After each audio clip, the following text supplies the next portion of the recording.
অনেকে আশা করি সবাই ভালো আছেন। আজকে আমি কলা পাতার মাঝে পিঠা বানাবো, পাতার পিঠাটা। তাই আমি প্রথমে একটু গুলা, সামান্য একটু গুলা আমি লবণ দিয়ে ঠান্ডা নর্মাল পানি দিয়ে গুলে নিচ্ছি। পিঠা বানানো হয়ে গেছে, এখন আমি এর মধ্যে দিয়ে দিলাম, ঢাকনা দিয়ে ঢেকে দেবো। পিঠাটা হয়ে গেছে, এখন উঠে আরেকটা দিয়ে দিব।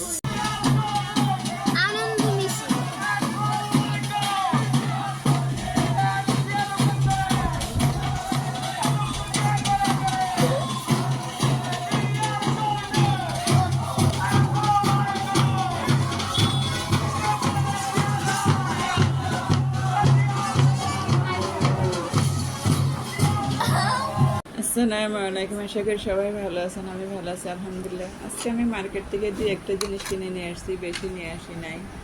আমার কাছে ভালো লাগছে, টাকা থাকলে আরও নিয়ে আসতাম, আবার যাইয়ে নিয়ে আসবো আবার। পানি খা, পানি খা।